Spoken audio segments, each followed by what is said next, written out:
Africa has the second highest number of victims of forced labor globally. The region has more than 3 million people in slavery and is primarily considered a source region for victims of trafficking, with Western Europe identified as the main destination region. Nearly all migrants are sub-Saharan Africans, many fleeing poverty but also war, conflict, and climate change. We beamed our spotlight on Nigeria, Ghana, Kenya, Uganda, and Zambia. A steady job with good salary and lucrative bonuses. That's the promises that tempt many of the girls to leave their homes and embark on treacherous journeys that often leave them at the mercy of the Sahara Desert and the deep blue sea.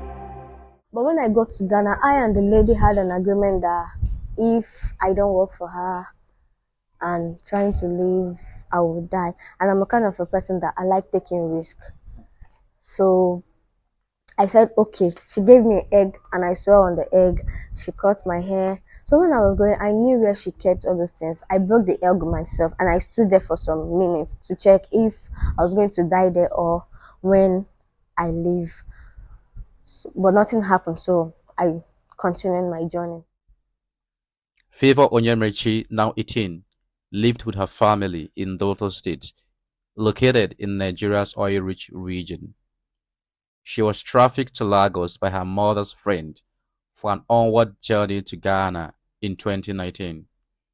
She and two other girls were trafficked separately until they arrived and reunited in Ghana. Favor was coerced into prostitution, contrary to the promise made to her. I was kind of turning into a beggar. So I said, instead of that, maybe I should just do for her. And while doing it, I had a plan of my own of leaving the place, but never told anybody, even the girls I went with. So one is back. She came back last year, and the other one is missing. We don't know her whereabouts.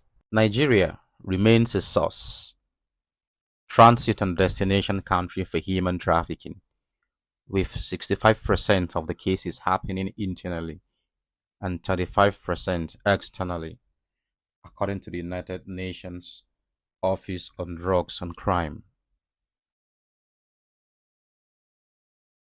It is a similar situation with her West African neighbor, Ghana. Ghana is also a country of origin, transit, and destination for men, women, and children subjected to forced labor and sex trafficking across the Middle East, West Africa, and Europe.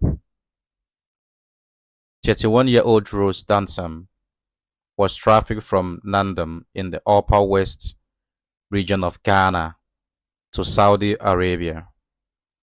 Her journey to Saudi Arabia was initiated by her sister, who had returned from Kuwait and proposed the opportunity to her father. Excited about the prospect of traveling abroad, Rose sought clarification on passport acquisition and financial arrangement from her father and sister. So the day they sent me to airport, they were checking and I heard someone spoke from my back that Saudi Arabia is not good and you don't know why they are sending Ghana people to them.